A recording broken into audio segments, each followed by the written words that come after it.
يا صباح الخيرات، تعالوا معايا.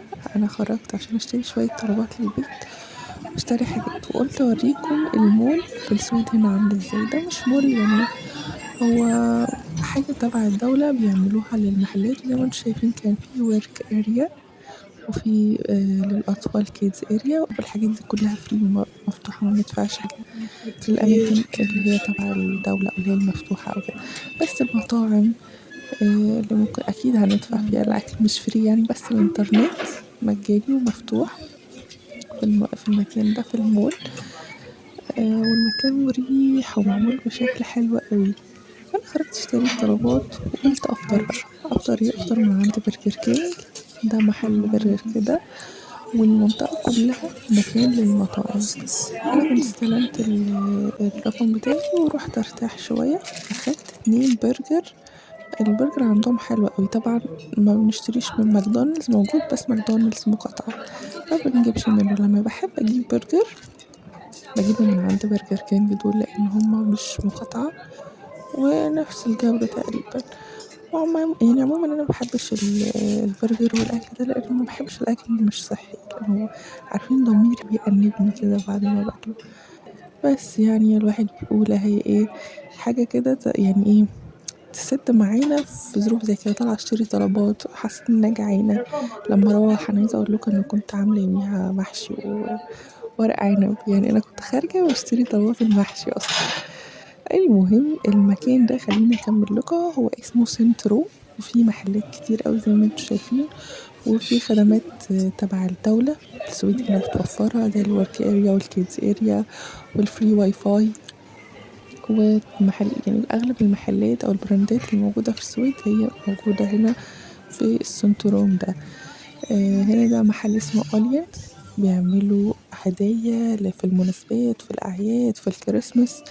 تحفة تحفة تحفة. طبعا نسي البرفانات، بص، وكل البرفانات المعروفة موجودة عندهم. بس مش يعني مش بعمق، هم عندهم فرع بس مش كبير.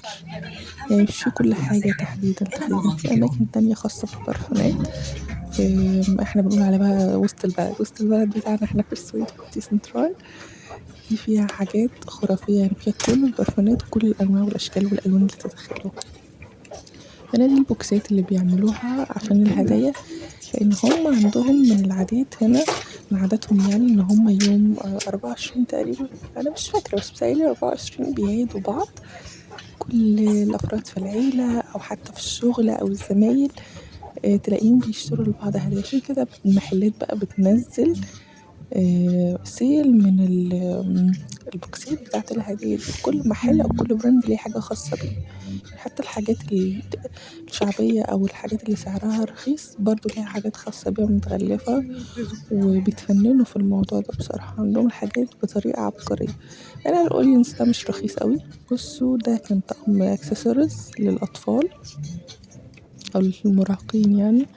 كمان كان ب250 كرون، يعني 25 دولار تقريبا، أو 22 دولار على ما أعتقد. فهنا ده اللي هو سعره يعني يعتبر وسط، في حاجات أقل وفي حاجات أعلى بكتير. بس برضه ده في حاجات كتير من براندات كبيرة، من أماكن كبيرة. فأنا كنت بصور. جت الأمن قالت لي إن ممنوع التصوير، قلت لها اوكي. طلعت بقى كنت عايزة أوريكم محل فلاي تايجر ده، بس سبته. قلت أنا هروح النورمال. النورمال هو باين من اسمه، يعني نورمال هو الحاجات النورمال اللي أسعارها نورمال، أسعارها عادية وطبيعية، والسويديين والناس كلها بتشتري منها. يعني مش السويديين بس، الأوريجينال والمهاجرين والأجانب والناس كلها بتشتري منه، لأن أسعاره حلوة فيه كل حاجة تقريبا. هو فيه ميك اب وفيه أدوات تنظيف، أنا كنت بسمع الأغاني وكنت مندمجة معاه شوية. وأول ما طلعت لقيتهم بقى حاطين الحاجات بتاعة التغليف بتاعة الكريسماس دي بتاعة الهدايا، عشان هما بيهتموا بيها قوي، بيهتموا بحتة إنه يجيبوا هدايا والكلام ده كله حتى لولادهم. شفتوا هنا كنت بوريكوا دي لحد الفيونكات اللي بتتحط على الباكيتات بتاعة الهدايا والصناديق والشنط، هما بيعملوها وبتتباع جاهزة. دي السكشن بتاع الميك اب والسكين كير. هنا برضو عندهم كام براند. شفتوا هنا دي برضو حاجات لسه مكملة، مغلفات، بس دي غير اللي كانت في المحل التاني، يعني دي خاصة بالنورمال بس. برضو عندهم حاجات بيعملوها للهدايا كده. ودي أسعارها أرخص من المحل الأول.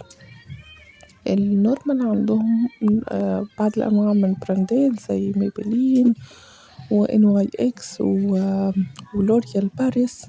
عندهم الحاجات بتاعة الدراج ستور بتاعة الميك اب دي، ودي عندهم حاجات خاصة بيهم، يعني هم عندهم حاجات خاصة بيهم هم اللي النورمال نفسه. بصوا التغليفات، يعني هم حتى بيخلوا الشركات الكبيرة تعمل لهم تغليفات خاصة بيهم، يعني كل محل بيطلب من الشركة تغليفات أو مفضلات خاصة ليهم هم في التغليف، وبيتفننوا فيها. يعني الحاجة دي بيعملوها بإتقان، بتبقى شكلها مبهر، يعني كفاية التغليف لوحده بيخلي الواحد عايز يشتري منها. علبة الباودر دي أنا حسيت إن أنا شفت زيها في مصر زمان، فعشان كده مسكتها وقعدت أدور فيها. كان في حاجة شبهها زمان كانت موجودة في مصر، أنا معرفش هي من ماركة ايه، بس هي من يعني سعرها ما كانش غالي، سعرها ب65 أو 64 كرون، يعني حوالي 6 دولار. أنا دي أهم حاجة في الشتا، الفازلينات والحاجات بتاعة الجسم.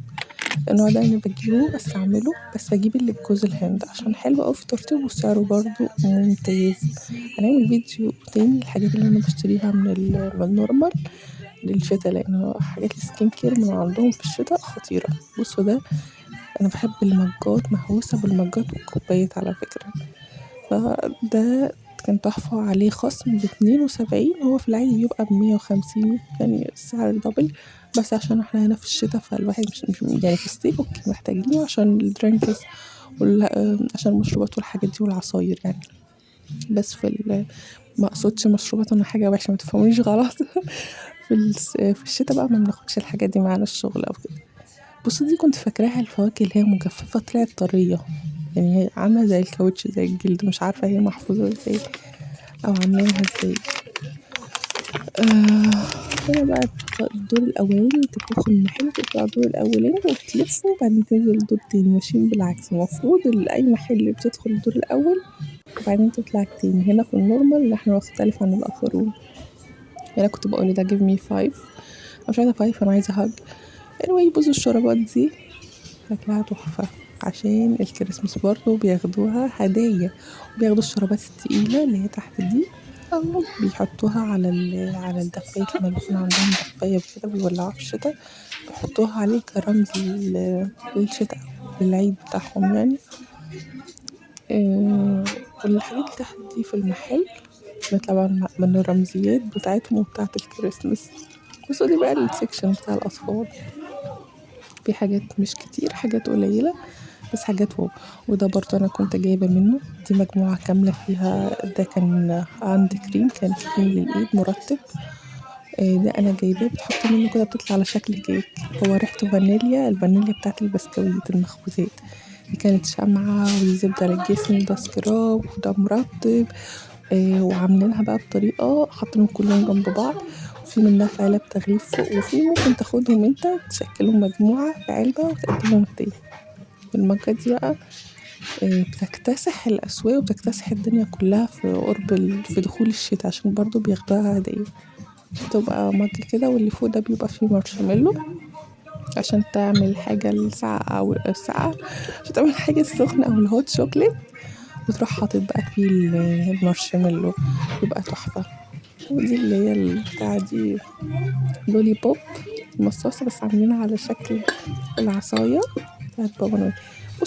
بصوا التغليفات، بجد تغليفاتهم خطيرة عبقرية، والأسعار يعني تعتبر حلوة.